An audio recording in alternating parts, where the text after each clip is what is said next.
Bradford is a Billy Bumbler, bouncing down the block. He doesn't stop because he knows the bird Cathinians all watch and are searching for a subject of a stature understated to be hated, and the object of their bullying be sated. The giant bird Cathinians, with their legs at 8 feet tall, hide behind the walls of tennis courts and children playing ball, and peek their beacon eyes, spying for the meek and mild, and short-stack bouncing Billy Bumblers like Bradford running wild. This particular occasion, the Cathinians in question were sorted individuals and balancing equation.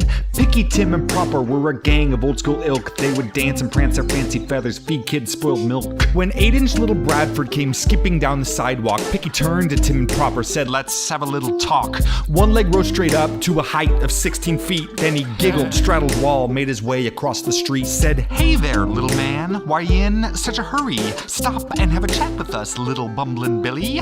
That's when Tim and Proper began their little strut behind the butt of pushy Picky, pestering butt.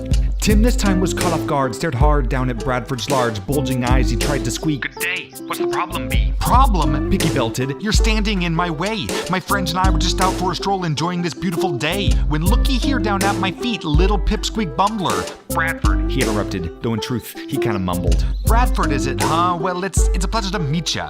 My name's Picky. It'll be my pleasure to beat ya." He lifted up his leg, bent tight at the knee, as Proper's dance got fucking wild and he shouted with glee. Bradford blinked twice, a slight shake of his head, said, "I'm afraid I don't know what I did to offend you or your friends, but you seem quite upset. If you relay it to me, I'll try not to forget, or do it again and tell all that I know. If maybe just this one time you could all let me go." Picky, No, there's no way we can let you go. That would undermine the thing that we spent years now to get going. The foot began to descend, and at 7.5 feet, Bradford scanned the faces of Proper and Tim, just looking for a hint of compassion. And at 5 feet, the foot sped up. It was closing the gap between them right up. Still, Proper was cackling and doing a tap dance like a damned perfect backup winged hype man.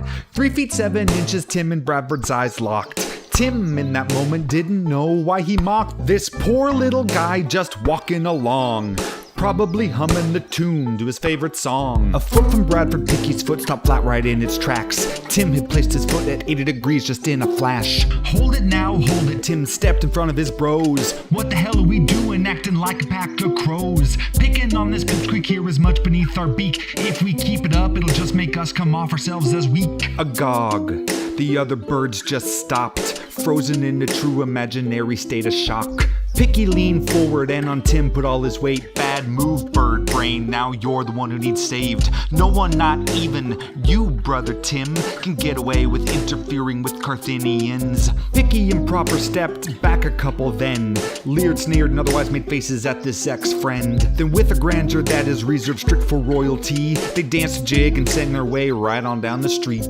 Silence, the hum of the trees, whispering secrets to the breeze.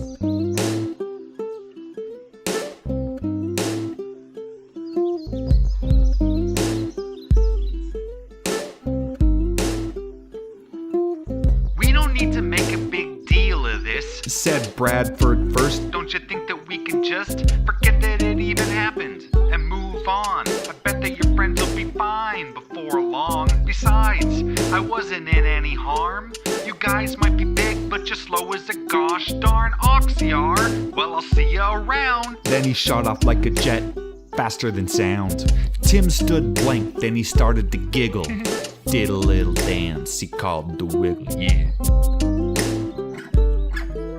"You might be short, but you're still my friend, yeah.